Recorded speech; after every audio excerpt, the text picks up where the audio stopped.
Hey everybody, welcome back to Tech Odyssey. So today I'm here to talk about the Motorola RAZR 5G and how I was wrong. And I'm not ashamed to admit it when I was wrong, because sometimes from our wrongness and our assumptions and our misconceptions and our preconceived notions about how something is going to be can impact the way we think about a product. And then when we get the product, it can be completely a different experience. And that's kind of how I feel about the Motorola RAZR 5G. I like it. I like it a lot. And I didn't think that I was going to. I didn't think it was worth the price tag. I thought the resolution was going to be too low. I thought it was kind of a ripoff. I thought the Samsung was going to be better just because, it's Samsung. I mean, I don't want to say that because I don't really feel that way. But, I mean, it's Samsung. And it looked like you were getting a lot more underneath the hood for about the same amount of price. And then there were some other advantages too: larger battery, more powerful processor, more cameras. But when the rubber meets the road and actually using the Motorola RAZR 5G on a day-to-day basis, it's good. And that's what I want to talk about in this video. And if this is your first time stopping by the channel, I want to thank you for stopping by and watching. And if you enjoy it, please hit the like and the subscribe button and the little notification bell if you want updates when new videos come out. I make a lot of videos, so don't hit that button if you don't want a lot of notifications, because I have warned you. Anyway, so we're going to talk about the Motorola RAZR 5G now. Let's do it.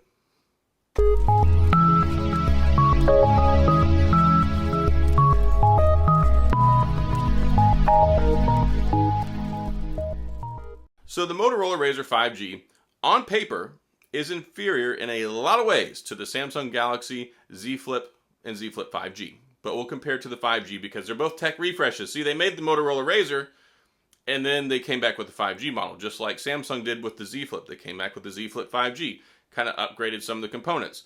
So this guy right here, they upgraded the camera over the original one. The original one had a dirt camera in it. I was not going to touch the original one. It had issues with the hinge and with popping, and they had to reinforce it. And there were some other problems, but it's got a 2800 milliamp battery, a Snapdragon 765 processor, which I like a lot. And then it's also got this beautiful foldable AMOLED display. And then it's got the larger second screen on the outside. So all the makings of a really good phone. Now, I kind of thought this phone should have been priced around like $999 because Snapdragon 765G. I mean, you're not winning any prizes with that in the flagship department. But that's where my preconceived notions ruined this phone for me. I thought it's going to be so much less of an experience because it has a lesser quality screen. See, the Samsung Galaxy Z Flip 5G has a 1080p screen. This one is in between 720p and 1080p. It's not even a full HD display. This one only has one camera on the outside. It doesn't have two. The Z Flip 5G has decent cameras. They're both two 12 megapixel cameras on the outside. You get the ultra wide, you get the primary camera. Then this one has a Snapdragon 765G, which is a very good processor. I tested it in so many phones this last year. The Pixel 5, the TCL 10 5G UW, the Samsung Galaxy A71 5G. Also, there's one more, the LG Velvet. I tested a lot of phones. And the great thing about the 765G is you just can't tell. Like on a day-to-day basis, it does almost everything as well as a flagship processor, but it uses less juice. So that's a good thing, right? I mean, it is. But when you look on the Z Flip 5G, it had a Snapdragon 865 Plus. You're like, well, that's like the Cadillac. That's the Corvette this last year. So, yeah, I want that one. Well, the problem is, when you look at both of these phones, they're both over $1,400. So if you're going to spend $1,400 your hard-earned money, are you going to buy the one with the 48 megapixel camera, which was upgraded from the dinky camera the last version?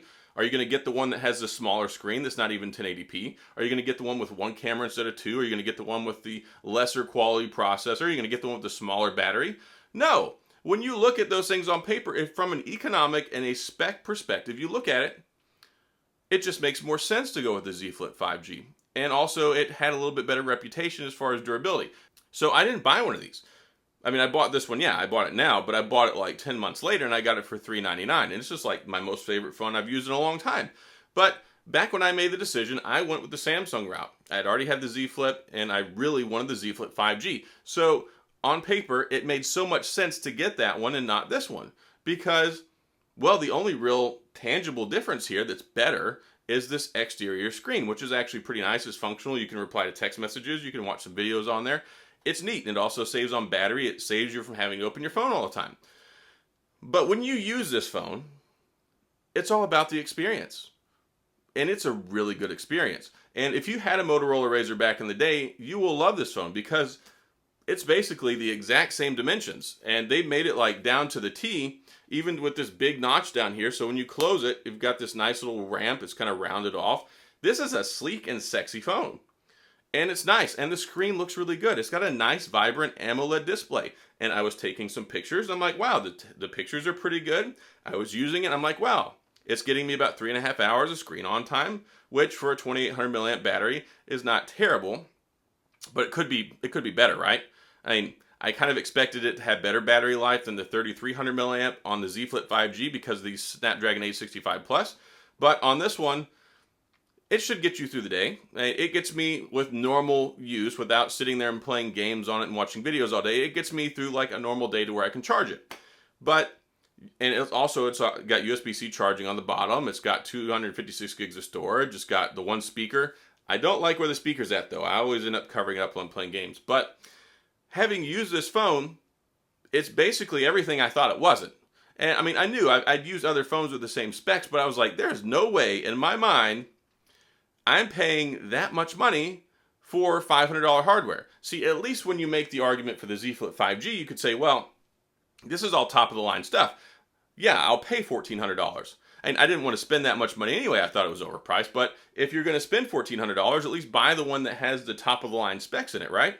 Not the one that has the mid-tier specs. But then when I use this, it feels the same. Like when you use the phone, you get the same day-to-day experience as you do on the Z Flip 5G, except you get the nice screen on the outside, the exterior. It's really, really sexy and sleek. It's not kind of rounded off and dull like the Z Flip 5G is, even though I do love it. I love my home with the Z Flip 5G, especially in that Mystic Gray. But I think this is an important lesson. Don't judge a book or a folding phone by its cover. See, sometimes you have to not look at the specs. And of course, if it had terrible specs, if it was like a Snapdragon set like 450 and 4 gigs of RAM and they wanted like $1,200, I'd be like, you guys are smoking a lot of rocks. Like, you guys have lost your minds. But I don't think that the specs and what's in this are offensive. I think it was just launched at a bad time. I mean, whenever you look apples to apples at Samsung, and Samsung is like the industry standard, and they're like the leader in the foldable technology world, it makes sense to go that route in almost every way. But this one, when you actually use it, is very, very nice. I like it a lot. On a day-to-day performance experience, you really don't notice any difference. And it's just fun to use. And I probably might have a little bit of like, empty folding nest syndrome because I don't have my Z Flip 5G anymore because Samsung lost it, I think, when I sent it in and they just mailed me a check. And I wasn't going to buy one this close to the new one coming out. But I paid $399 for this. Excellent quality. I got it on eBay used, and I was like, well, for that price, I'll take a gamble. And it's been the best gamble I've made in the last 12 months. I don't even want to take my SIM card out of it. Like, I've got another phone I got to test. I'm like, I don't want to take my SIM card out of it. And that right there is a good indicator of how good the phone is, because I go through a lot of phones. I'm continually testing out phones, and it's like, well, sometimes I'm very happy to take my SIM card out. I'm like, okay, let me take it out, move to the next one. I'm ready. Like, my body and my soul are ready. Let's go to the next phone.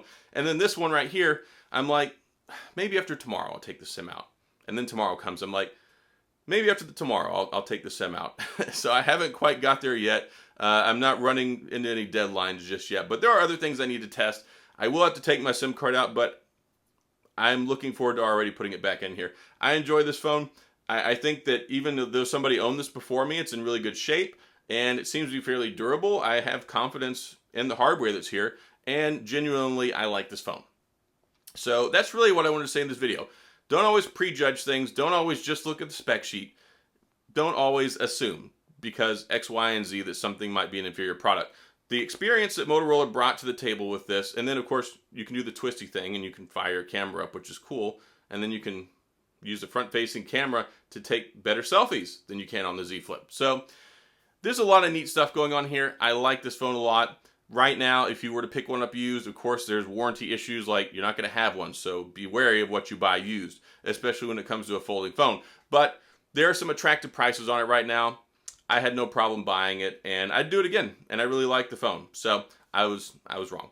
So that's all I've got in this video. If you have any questions or comments about the Motorola RAZR 5G, then please sound off in the comment section. I'll get back with you.